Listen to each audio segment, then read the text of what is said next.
স্বাস্থ্য শিক্ষা অধিদপ্তর আমাদেরকে গণপ্রজাতন্ত্রী বাংলাদেশ সরকারের স্বাস্থ্য পরিবার কল্যাণ বিভাগের স্বাস্থ্য শিক্ষা এবং পরিবার কল্যাণ অধিদপ্তরের পক্ষ থেকে একটা টিম করে দেওয়া হয়েছে।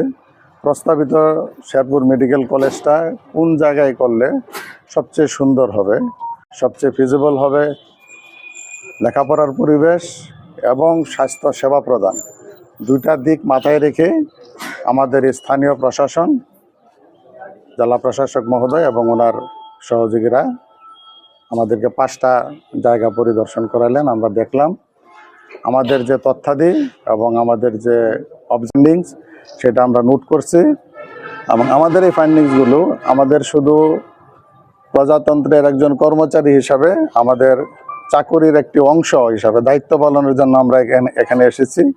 আমাদের অবজারভেশনটা করে আমাদের কমিটির সদস্যবৃন্দ আমরা একসাথে বসে আমরা একটা নোট লিখে আমরা আমাদের কর্তৃপক্ষকে জমা দেব। সরকার বাহাদুর ওনারা ডিসিশন নেবেন কোন জায়গাটাকে ওনারা ফাইনালি সিলেকশন করবেন। আপনারা হয়তো ধারণা করছেন যে আমরা যারা টিম এখানে এসেছি আমরাই মনে হয় এখানে সিদ্ধান্ত নেব, না, এটা আপনাদের আসলে ভুল ধারণা।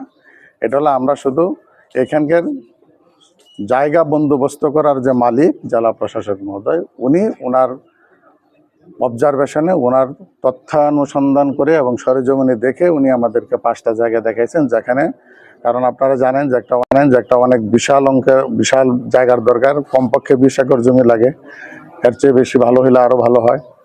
কাজে এতগুলো জায়গা, এবং এটাও মাথায় রাখতে হবে যে আমরা কৃষি প্রধান দেশ, একেবারে কৃষি জমি বেশি নষ্ট করে আমাদেরকে এই ধরনের স্থাপনা করার জন্য একটু রেস্ট্রিকশন আছে।